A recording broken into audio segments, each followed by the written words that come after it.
Hi guys, welcome to my channel. Ngayon tuturuan ko kayo paano i-lockdown ang computer nyo at paano pigilan ang computer nyo sa pag-install ng kung ano-anong software at magpalit ng configuration at iba pa. Ngayon open po natin yung Group Policy Editor. Select natin ang Windows R. Then i-type po natin si gpdit.msc. Then select OK. Yan. Wait lang po, lakayan lang po natin. Tapos, i-centered lang. Yan. Ngayon, ituturo ko sa inyo yung 8 best policy. Una ay prohibit access to the control panel. So, saan po natin ito makikita? Makikita natin ito sa User Configuration, Administrative Template, then Control Panel. Ito po. Makikita po natin dito si Prohibit Access to the Control Panel and PC Settings. Double click lang po natin ito. Then, select po natin yung Enable. Then, select po natin yung Apply. Then, OK. So, meron na po tayong best policy. Yung una ay prohibit access to the control panel. Few moments later. Next, ituturo ko naman ang prevent access to the command prompt. So, bigyan ko po kayo ng idea para saan po ginagamit si access to the command prompt. Ginagamit ito para ma-prevent access ang user to restrict unauthorized action, allow user to execute powerful system commands. By blocking it, prevent user from running script or command that could change system settings, access sensitive file, or disrupt operation. So, punta po ulit tayo sa user configuration. Ito po, user configuration. Then, punta po tayo sa system, sa under ng administrative template. Select lang po natin.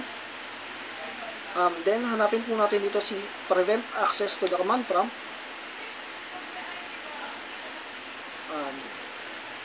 Double click lang po natin.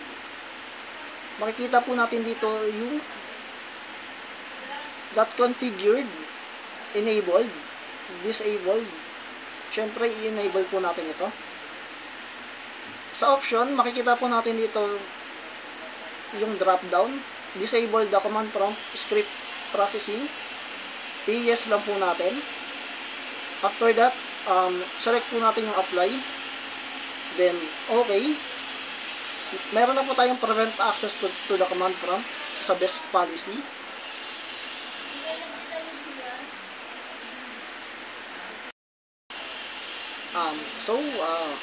Ngayon po, tuturo ko naman po sa inyo ang deny all removable storage access. So, bigyan ko lang po kayo ng idea ano po ang purpose nito. To prevent data theft by blocking a user from copying sensitive or confidential data to external devices, reducing the risk of data breaches. Saan nga ba niyo ito makikita ulit?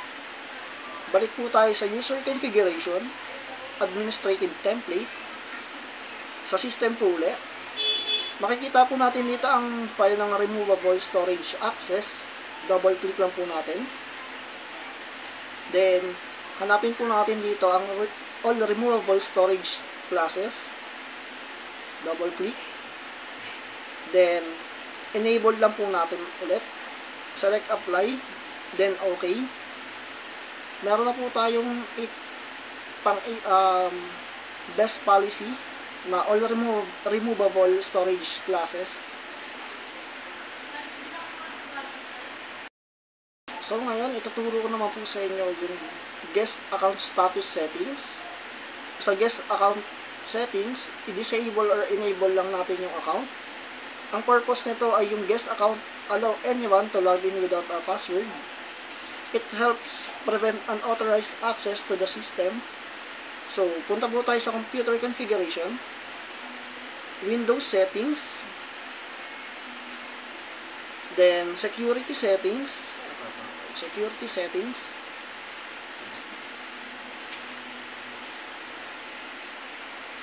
punta po tayo kay local policies, security options, then makikita po natin dito naka-disabled ang account administrator account status.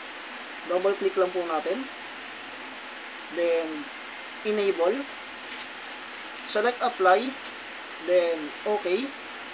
Ngayon meron na po tayong best policy na administrator account status. Much later. Ang next naman po natin ay do not store LAN manager hash values or next password changes. Ano ang purpose nito? To prevent weak hash storage, LAN manager are outdated and easily cracked due to use of only uppercase letters, no support for password longer than 14 characters, then use of weak encryption method. So, balik po tayo sa local group policies editor po natin. Then, computer configuration. After that, punta po tayo sa Windows settings. Ito po, Windows settings. Punta tayo sa security settings. Pagtapos po natin punta sa security settings, local policies, security option, hanapin na po natin dito si LAN manager hash value. LAN manager hash value.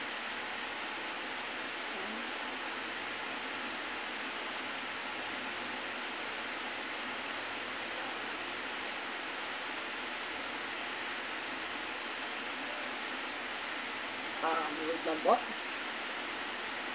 Malilito pa po kung saan si LAN manager hash value. Madodoreng-doreng pa.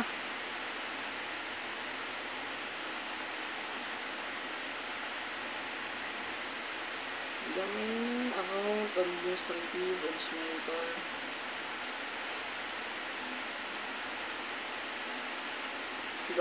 So, ito po. Double click ang po natin.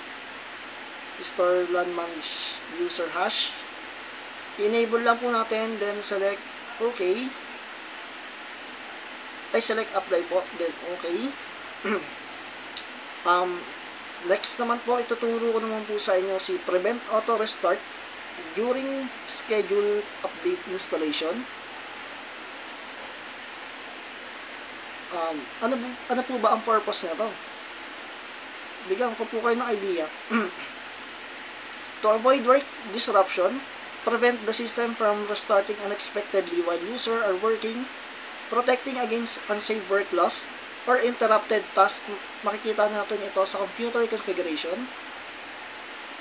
Computer configuration, then administrative.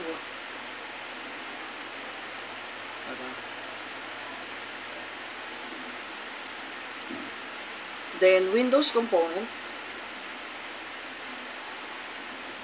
Windows update, hanapin po natin. Double click.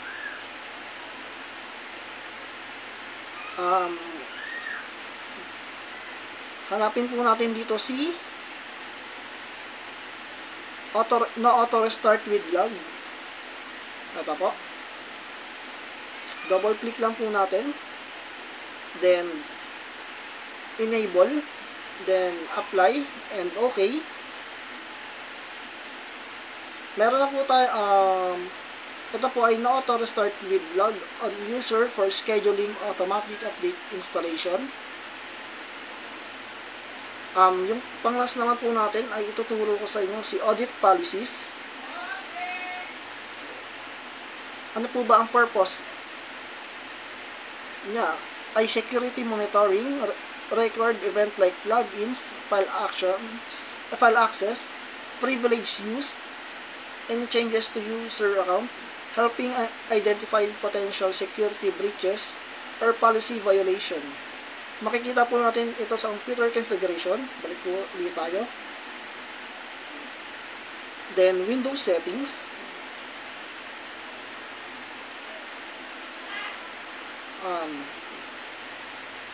Computer Windows settings.